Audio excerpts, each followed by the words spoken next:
The room was filled with chatter as students and guests gathered for the evening recital. It was a night where performers would showcase their talent and confidence on stage. In the corner sat Mary, a simple woman known by many in the town as quiet and unassuming. She had never boasted about any talent, nor did she seek attention. But tonight she decided to sit at the piano. When she stepped toward the bench, a ripple of laughter moved through the audience. Some whispered to each other, saying Mary would surely stumble and embarrass herself. They had seen her walking through the village with her plain clothes and gentle manner, and assumed she knew nothing of music. The teachers exchanged doubtful glances, wondering if she even knew how to hold her hands on the keys. Mary sat down, carefully adjusting the bench, as if she had done this countless times before. Her eyes closed for a moment, and the room grew quieter, though a few giggles still broke the silence. She placed her fingers on the keys with a calmness that made some pause in curiosity. Then the first notes filled the air. What began as a soft melody rose into a rich and powerful flow of music. The notes danced across the hall, each one striking with precision and emotion. The laughter stopped, instantly replaced by stunned silence. Every chord Mary played carried a depth that seemed to tell a story words could never capture. Her hands moved with speed and grace, like water flowing over stones, each motion effortless and exact. People leaned forward, unable to believe what they were witnessing. A girl in the front row dropped her phone, forgetting to record because she was so lost in the music. The teachers who once doubted her exchanged looks of astonishment, unable to comprehend how someone they thought so simple could perform with such mastery. The hall seemed to disappear, leaving only the piano and the sound of Mary's soul being poured into the keys. When the music softened into a delicate whisper, it felt as though the entire room was holding its breath. Even those who had mocked her now sat frozen, their eyes wide, and their hearts moved in ways they could not explain. Mary played on, her expression calm, yet filled with passion, as though every note carried a piece of her life. The sound wrapped around the listeners, pulling them into her world, a world they never thought she possessed. And as her performance grew stronger, the crowd began to realize they had made a grave mistake in underestimating her. Would you like me to continue this story and show how the audience reacts once she finishes playing? When the final notes lingered in the air, Mary slowly lifted her hands from the keys. The room was still, as if no one dared to move or breathe. Then suddenly applause erupted, echoing against the walls, so loud it seemed to shake the hall itself. People rose to their feet, clapping and cheering, their faces filled with disbelief and admiration. The same voices that once laughed now shouted her name, begging for more. Mary lowered her gaze, her simple smile revealing none of the pride others expected, yet her calm presence only added to the mystery. A teacher stepped forward, eyes wide and voice trembling, asking where she had learned to play like that. Mary only answered softly, saying she had taught herself in the quiet of her evenings, when no one was around. The audience gasped, some unable to believe that such skill could come from a woman who had been overlooked her whole life. A man in the crowd called her a prodigy, while another whispered that she played like the great masters of the past. The younger students who had mocked her now looked down in shame, unable to meet her eyes. But Mary did not scold them, she simply nodded in kindness, as if forgiving their doubts. The director of the recital stepped onto the stage, his face glowing with excitement, declaring that Mary's performance was the highlight of the evening. He even offered her a chance to perform again at the grand concert the following month, a stage usually reserved for the most celebrated musicians. Gasps filled the air as people realized this was no ordinary night. Mary rose from the bench, her hands still trembling slightly from the energy of the performance, yet her heart remained steady. She looked around the hall, seeing faces transformed from doubt to admiration. Her quiet life had never prepared her for the spotlight, yet in that moment, she felt no fear. She simply walked off the stage, her steps calm, while the applause followed her like a wave. Backstage, people crowded around her, asking questions, begging for lessons, and praising her talent. But Mary only bowed her head gently, thanking them without arrogance, her humility shining brighter than the performance itself. And though she had revealed her gift that night, she knew the world had only just begun to see what she carried within her. Would you like me to continue with how Mary's life begins to change after this performance and how people in her town start treating her differently? Word of Mary's performance spread quickly through the town. By the next morning, people who had never spoken to her before greeted her warmly on the streets. Shopkeepers smiled and waved, offering her fresh bread or fruit as small gifts. Children ran to her asking if she would teach them to play the piano the way she had at the recital. Even those who once ignored her now whispered her name with respect, as though she had become someone entirely new overnight. Mary, however, remained the same. She walked with the same quiet steps and wore the same simple clothes, her heart unchanged by the sudden attention. When she entered the local cafe, the usual laughter that once followed her was gone, replaced by silence and admiration. People leaned closer to hear her speak, yet Mary spoke with gentle humility, thanking them for their kindness and asking nothing in return. The recital director visited her home, carrying an invitation for her to perform at the upcoming city concert. It was a grand stage known to host some of the finest pianists in the country. He insisted that her talent deserved to be heard beyond the small town. Mary listened quietly, her hands folded in her lap, before finally agreeing, though she asked for no special treatment or fame. News of her acceptance reached even further, and soon musicians from nearby cities began to take interest. Some doubted the stories, while others insisted they had to witness her play with their own eyes.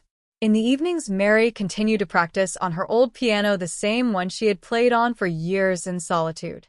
The keys were worn, and the wood carried scratches, yet to her it was priceless, for it held every note of her journey. As she played, the neighbors often gathered outside her window, listening in silence as the melodies drifted into the night air. Even those who had once laughed at her now stood still, heads bowed, their eyes closed, moved by the music. Mary never reminded them of their mockery. She let her music speak instead. And in time, the entire town came to see her not as the quiet woman they had overlooked, but as the heart of their community. Would you like me to continue with how Mary prepares for the city concert and what happens when she steps onto that grand stage? When the day of the city concert arrived, Mary traveled quietly with only a small bag and the same simple dress she always wore. The grand hall was unlike anything she had ever seen. Chandeliers sparkled above the stage, and rows of velvet seats stretched far back into the shadows. Famous musicians tuned their instruments in nearby rooms, their names known across the country. Mary sat calmly in the corner, unnoticed by many who assumed she was a guest or perhaps an assistant. When her name was announced, a wave of surprise passed through the crowd, some whispering that the organizers must have made a mistake. But Mary walked to the piano with steady steps, her hands relaxed and her gaze calm. The murmurs continued as she sat down, a few audience members chuckling under their breath, just as they had in her small-town recital. Mary closed her eyes for a brief moment, then let her fingers fall upon the keys. The first notes rang out clear and strong, filling the great hall with a sound so pure it silenced every whisper instantly. The melody unfolded, rising and falling like a tide, sweeping the audience into its rhythm. Her hands moved with such grace that even the most skilled pianists in the audience leaned forward in awe. The music grew deeper, carrying the weight of emotions too vast for words: sorrow, joy, hope, and love, all woven into each chord. People felt tears gather in their eyes, some holding their breath, afraid to miss even a single note. The laughter that had greeted her was now long forgotten, replaced by reverence. The critics who had sharpened their pens to dismiss her found themselves stunned, unable to write a single word. Mary played on as though the piano itself had become a voice, speaking directly to the hearts of everyone present. The hall seemed transformed, no longer a place of grandeur, but a vessel for her music. And as the final notes drifted into silence, the audience sat frozen, unable to move, caught between disbelief and wonder. Then, like a wave crashing onto shore, the applause erupted, thunderous and unending. People rose to their feet, shouting and clapping, some even wiping tears from their faces. The world that once overlooked Mary was now seeing her for who she truly was, a master hidden in plain sight. Would you like me to continue with how the world reacts after this concert and how Mary's life begins to change on a larger scale? After the concert ended, Mary quietly stood from the piano bench and gave a small bow. The applause did not stop, it only grew louder as people called out for her to play again. Famous musicians who had doubted her rushed forward, shaking her hand, their eyes wide with respect. The director of the concert nearly stumbled in his hurry to thank her, calling her performance one of the greatest the hall had ever seen. Reporters hurried to capture her story, their cameras flashing as they asked how long she had trained and where she had studied. Mary only answered softly, saying she had learned alone in her home through long nights and patient practice. Her humility stunned them more than her skill, for they were used to artists boasting about their achievements. News of her performance spread quickly far beyond the city. Articles filled newspapers calling her the hidden master, the woman who played like the soul of music itself.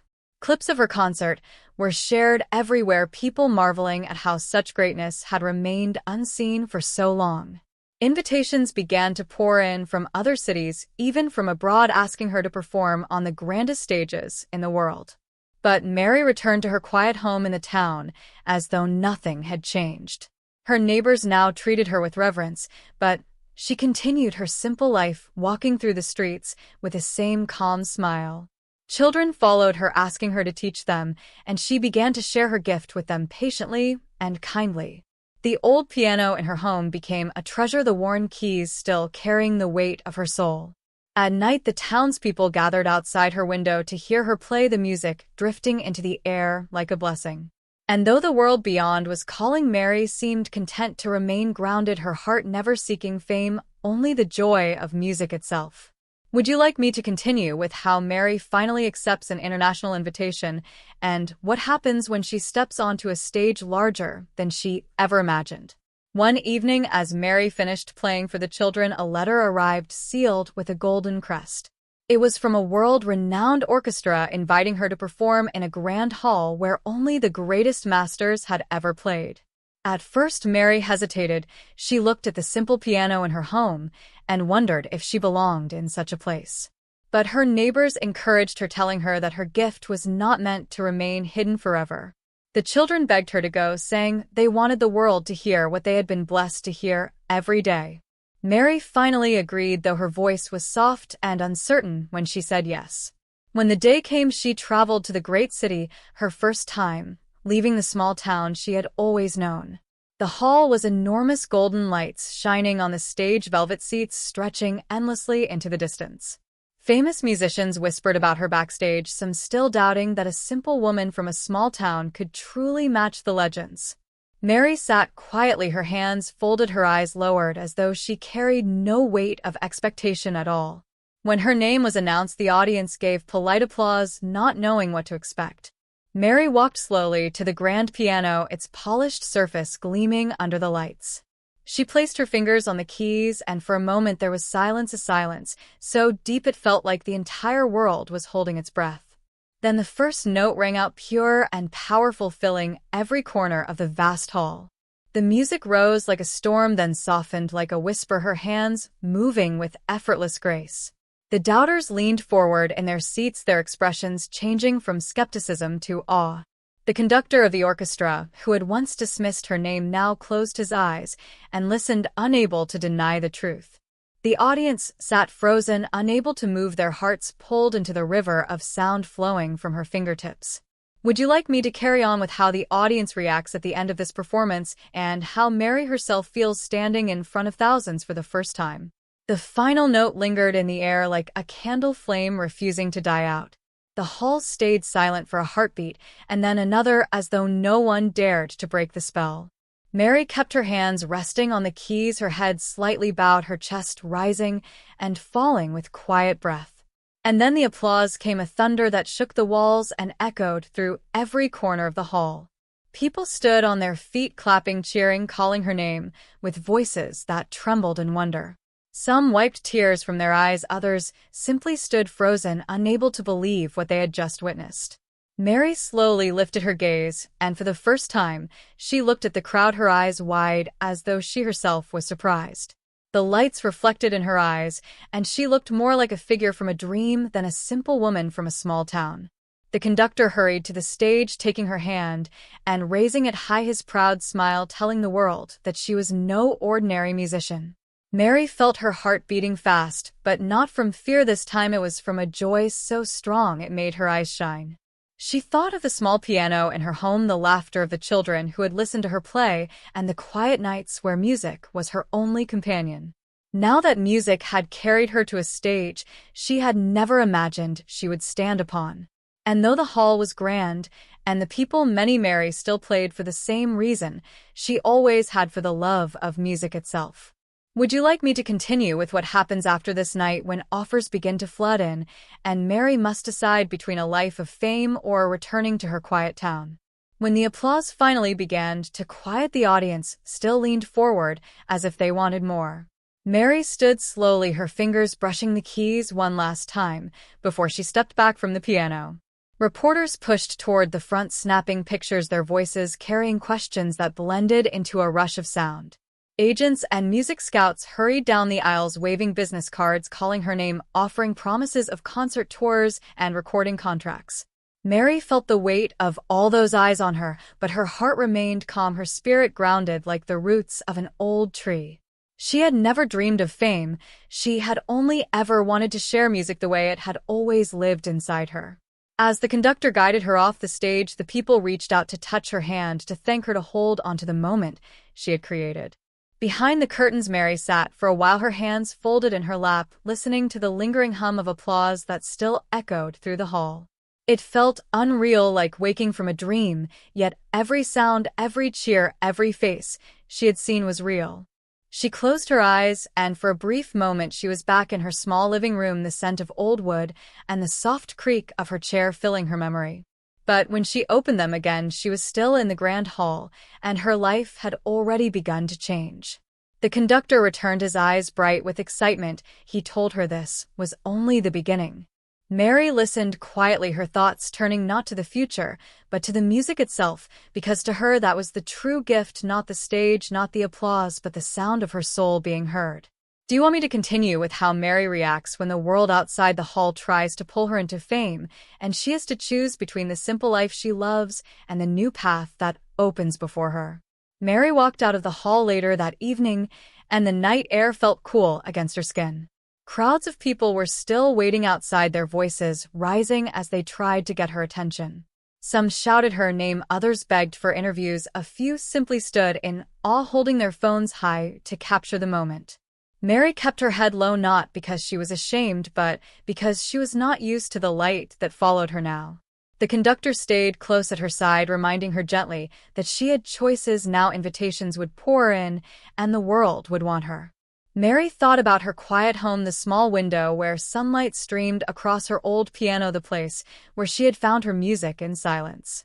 Yet she also thought about how the people tonight had listened with such hunger, how their hearts had been lifted by something she carried inside her.